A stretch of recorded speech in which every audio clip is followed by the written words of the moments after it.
करते हुए गोविंद की स्तुति करेंगे। हरि ओम नमः भगवते वासुदेवाय नमः। हरि ओम नमः श्री गुरुवाय नमः। श्री कृष्णाय वासुदेवाय हरे परमात्मने प्रणतक्लेशनाशाय गोविन्दाय नमो नमः। राधा मेरी स्वामिनी मैं राधे को दास, जन्म जन्म मोह दीजियो श्री वृंदावन जुगोवा। कथा प्रारंभ होत है, सुनो वीर हनुमान। आसन आन विराजियो सदा करो कल्याण, सदा करो कल्याण। बोली श्री शंकर मोचन बालाजी महाराज की, बोली देवल जोड़ी सरकार की जय, बोली श्री सुखदेव भगवान की जय, बोली श्रीमद् भागवत महापुराण की जय जय श्री राधे श्याम, जय जय श्री राधे श्याम, जय जय श्री राधे श्याम। श्रीमद् भागवत महापुराण परमहंस परम संहिता उन वैष्णव संतों का परम धन, उन अनंत गण अनंत कोटि ब्रह्मांड नायक सर्वेश्वर सर्वाधिपिता निराकार निर्विकार उन वृंदावन बिहारी जी के युगल चरणों का ध्यान करते हुए हम सभी श्रीमद् भागवत कथा के सप्तम दिवस की ज्ञान गंगा में प्रवेश करने जा रहे हैं। और प्यारे, आज श्रीमद् भागवत कथा का सप्तम दिवस, ये कथा का 7वां दिन तो है, लेकिन इसे अंतिम दिवस मत समझना। क्यों? क्योंकि कथा का कभी अंत नहीं होता, कथा का हमेशा विश्राम होता है। हरि अनंता, हरि कथा अनंता। इतना तो जितना आप इस कथा के सागर में गहराइयों में उतरोगे, उतना हमारे ठाकुर जी के नजदीक रहोगे। और कहते हैं जो कथा के करीब रहते हैं ठाकुर जी उसके करीब रहते हैं। श्री सुखदेव भगवान जिन्होंने श्रीमद् भागवत कथा को मात्र 16 वर्ष की आयु में हर किसी के मन में उतार दी, अर्थात कथा के प्रचंड प्रवक्ता बन गए। और वो चाहते थे कि कोई ऐसा श्रोता मिले जो केवल भक्ति और मुक्ति पाने के भाव से आए, और वो उन्हें मिले राजा परीक्षित, जिन्होंने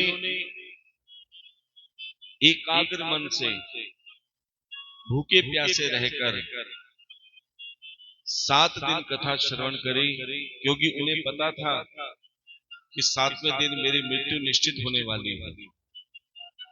उन्हें पहले पता लग गया, तो उन्होंने अपनी भक्ति और मुक्ति की राह अपने आप ढूंढी संत महात्माओं के माध्यम से। इसी प्रकार हर किसी को पता है कि एक न एक दिन हमारी भी मृत्यु होने वाली है, लेकिन फिर भी भक्ति और मुक्ति की राह नहीं पकड़ते। उन्हें तो लगता है कि अभी बहुत समय है, आराम से भक्ति कर लेंगे। कहते हैं बचपन में बच्चे पढ़ाई से दुखी, जवानी में कमाई से दुखी, और बुढ़ापे में 4-4 बेटों की लड़ाई से दुखी, तो भक्ति कब करें? इसीलिए कहते हैं प्यारे, जब जागो तब सवेरा। भक्ति करने की कोई उम्र नहीं होती। इसीलिए कहा जाता है बचपन में भक्ति अमृत के समान है, जवानी में भक्ति दूध घी के समान है, और बुढ़ापे में केवल पानी के समान। अब ये आपके ऊपर है कि आपने अमृत पीना है, दूध घी पीना है, या केवल पानी से गुजारा करना है। तो प्यारे, यदि आपने अमृत नहीं पिया, दूध घी नहीं पिया, तो कम से कम बुढ़ापे में पानी पी लो। क्योंकि कहते हैं भगवान का नाम चाहे अंत समय में भी लिया जाए, तो प्यारे उसका भी फल पूरा मिलता है। कैसे हैं, जिसके जीवन में राम है उसके जीवन में आराम है। अजामिल, जिसने ब्राह्मण होकर भी कोई ब्राह्मण का कार्य नहीं किया, कोई ब्राह्मण का कर्म नहीं किया,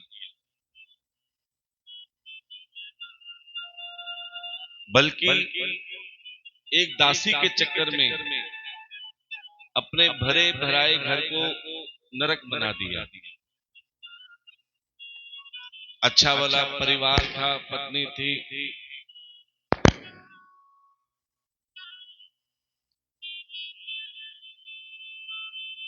लेकिन दासी के चक्कर में उसने परिवार को भी त्याग दिया, पत्नी को भी त्याग दिया, और दासी के संग रहने लगी। अब देखो, उसी दासी से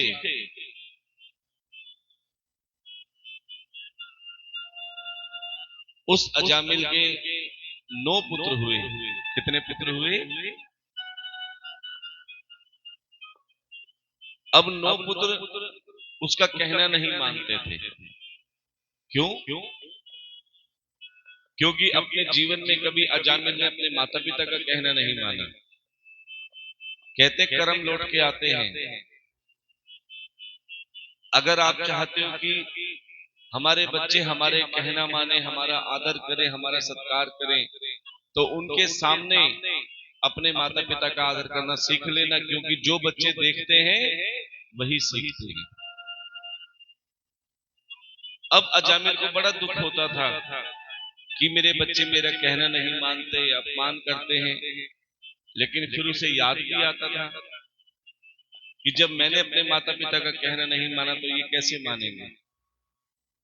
9 पुत्र होने के बाद में भी वो अपने आप को अकेला महसूस करता था। हमने कथा में बताया ना कि पुत्र कौन है? प्यारे, पुत्र एक कर्जा होता है। जैसा तुम बोकर आओगे, प्यारे, वो पुत्र के रूप में वो कर्जा उतारने के लिए आएगा।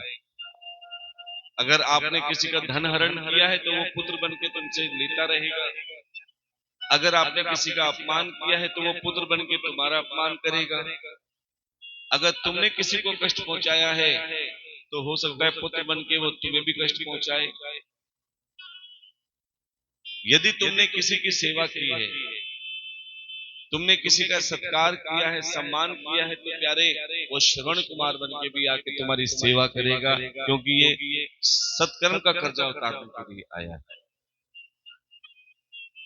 कई माताएं बहुत दुखी होती हैं, बोले महाराज हमारे बच्चे हमारे कहना नहीं मानते, और कई ऐसी भी होती हैं कि हमारे बच्चे तो लायक हैं, श्रवण कुमार हैं, खूब सेवा करते हैं। तो क्या है ये कर्जा है और तुम्हारे कर्मों का फल। जो तुमने प्रारब्ध में कर्म किया है प्यारे, उसका फल तुम्हें इस जन्म में चाहे पुत्र के रूप में, चाहे बहू के रूप में, चाहे पति के रूप में,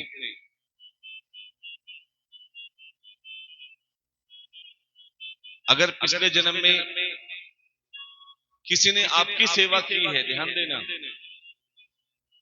पिछले जन्म में प्रारब्ध में किसी ने आपकी सेवा की है, तो इस जन्म में प्यारे आपको उसकी सेवा करने का सौभाग्य मिलेगा।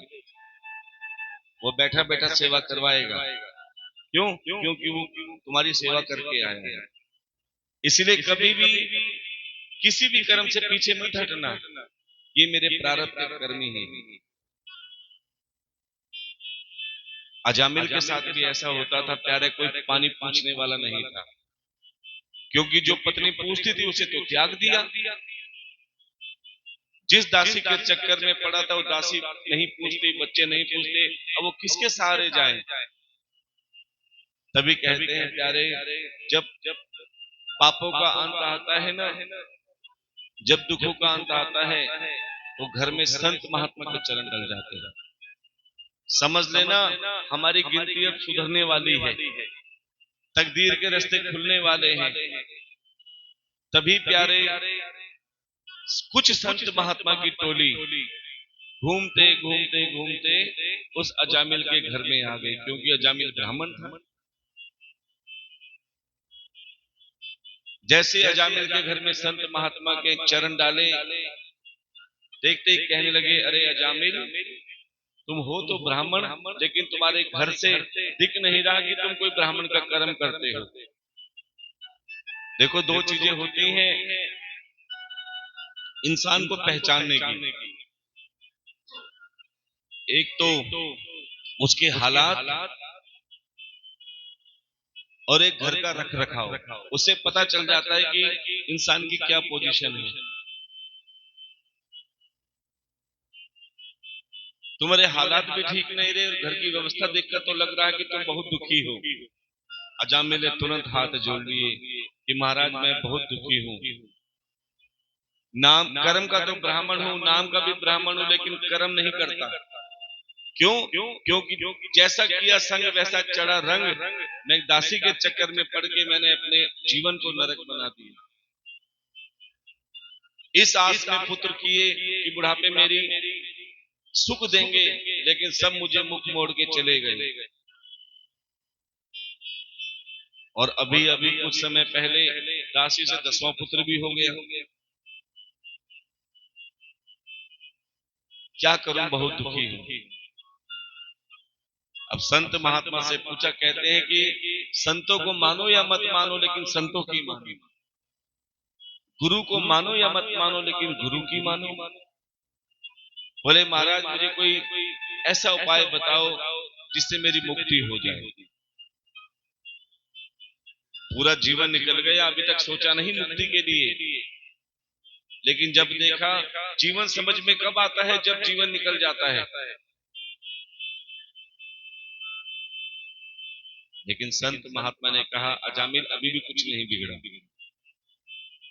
अभी भी तुम अंत समय में अपना जीवन सुधार सकते हो, मुक्ति की राह पा सकते हो। माना कि तुमने बहुत कुकर्म किए हैं, पाप किए हैं, लेकिन एक बार दिया हुआ नाम तुम्हारे सारे पापों को नष्ट कर सकता है, तुम्हें मुक्ति की राह दिला सकता है, सद्गति की राह दिला सकता है। बोले महाराज बताओ क्या करना चाहिए। बोले जो तुम्हारा 10वां पुत्र है ना, अभी तुमने उसका नामकरण नहीं किया, लेकिन हमारे कहने से उसका नामकरण करो और नाम रखो नारायण। क्या नाम रखो? नारायण।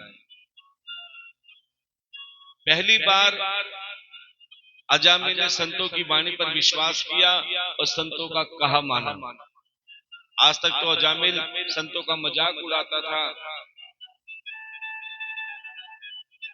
बोले महाराज मैं अपने पुत्र का नाम नारायण अवश्य रखूंगा, और प्यारे 10वें पुत्र का नाम नारायण रख दिया। और संतों ने कहा तेरे 9 पुत्र नहीं सुनते ना, अब सारे काम 10वें पुत्र से करवाना। अब तो जैसे संत महात्मा गए, नाम रखा, बालक थोड़ा बड़ा हुआ।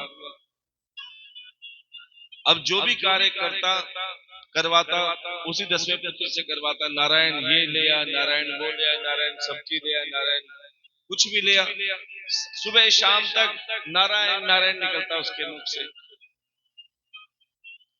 अब जब रोग लगने चालू हो गए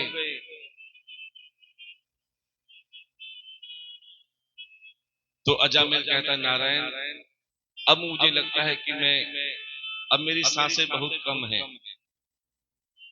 एक काम कर मेरे मुख में गंगा जल डाल दे, मेरे मुख में तुलसी दल डाल दे। प्यारे वो नारायण गंगा जल लाया और अपने पिता अजामिल के मुख में जैसे ही गंगा जल डाला, तुलसी दल डाला, उस अजामिल के प्राण पखेरु उड़ गए। अब जैसे प्राण उखड़े, कहते हैं जब मृत्यु आती है ना तो दोनों साइड के यमदूत आते हैं, एक बैकुंठ के दूत भी आते हैं और एक यमराज के दूत भी आते हैं।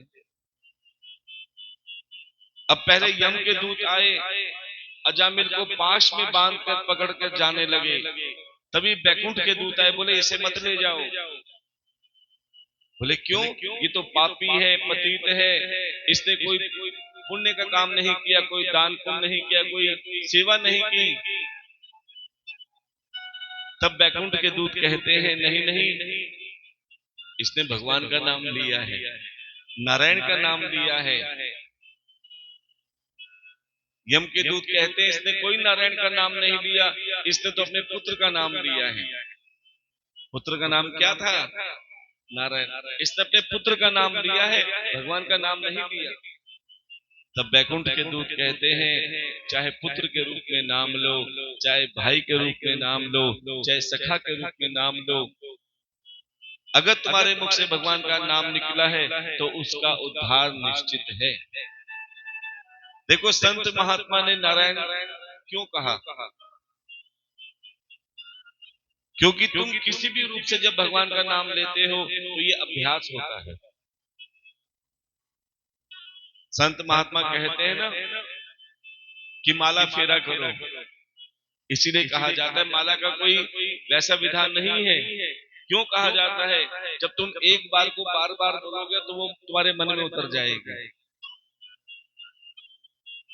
ओम नमो भगवते वासुदेवाय, ओम नमो भगवते वासुदेवाय जब तुम 108 बार कर लोगे, 10 माला 11 माला रोज करोगे ना, तो विश्वास मानो जब तुम सोओगे तो बिना माला फेरे भी तुम्हारे मन में वही भाव चलते रहेंगे।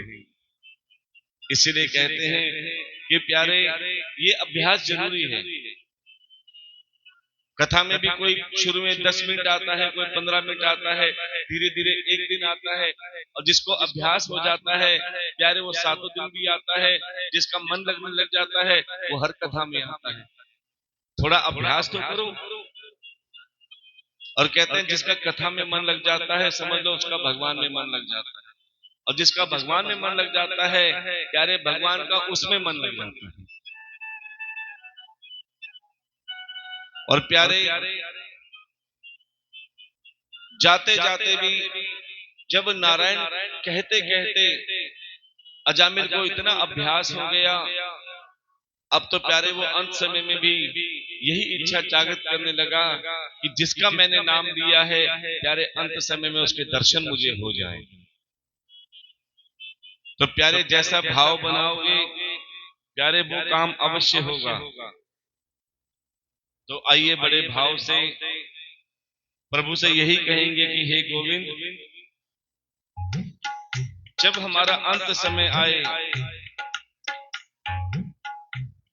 तो अंत समय में हमें संसार दिखे ना दिखे, लेकिन मेरा गोविंद मेरे सामने रहे। जिसकी ये इच्छा होती है प्यारे, चाहे बेटे आए ना आए, रिश्तेदार आए ना आए, मेरा गोविंद किसी न किसी रूप में तुम्हें कंधा देने जरूर आएगा। तो आइए वो भाव बनाते हैं और कहते हैं, इतना तो करना स्वामी जब प्राण तन से निकले, इतना तो करना स्वामी जब प्राण तन से निकले, इतना तो करना स्वामी जब प्राण तन से निकले, इतना तो करना स्वामी जब प्राण तन से निकले। गोविंद नाम लेकर, गोविंद नाम लेकर जब प्राण तन से निकले, इतना तो करना स्वामी जब प्राण तन से निकले। और प्यारे अजामिल मन में सोच रहा था, अच्छा आपको बताएं ये गंगा जल मुख में क्यों डाला जाता है? क्योंकि शास्त्रों में लिखा है यदि मृत्यु किसी तीर्थ पर हो जाए, किसी घाट पर हो जाए, किसी धाम पर हो जाए, तो उसके मुक्ति के द्वार सीधे खुले रहते हैं। अब अजामिल अपने घर में था, घाट कहां से आए, इसलिए अपने पुत्र से कहा कि गंगा जल मेरे मुख में डालो तो प्यारे वही घाट बन जाएगा। क्योंकि उसका भाव था क्या, श्री गंगा जी का तट हो, यमुना का बंसीवट हो, श्री गंगा जी का तट हो, यमुना का बंसीवट हो, मेरा सांवरा निकट हो जब प्राण तन से निकले, मेरा सांवरा निकट हो जब प्राण तन से निकले। गोविंद नाम लेकर, गोविंद नाम लेकर जब प्राण तन से निकले, इतना तो करना स्वामी जब प्राण तन से निकले। और प्यारे यदि तीर्थों में मृत्यु होती है तो जैसा कि बताया साक्षात ठाकुर से अपनी शरण में ले लेते हैं। तो अजामिल के भाव क्या थे, श्री वृंदावन का स्थल हो, मेरे मुख में तुलसी दल हो, श्री वृंदावन का स्थल हो, मेरे मुख में तुलसी दल हो, विष्णु चरण का जल हो, विष्णु चरण का जल हो, जब प्राण तन से निकले,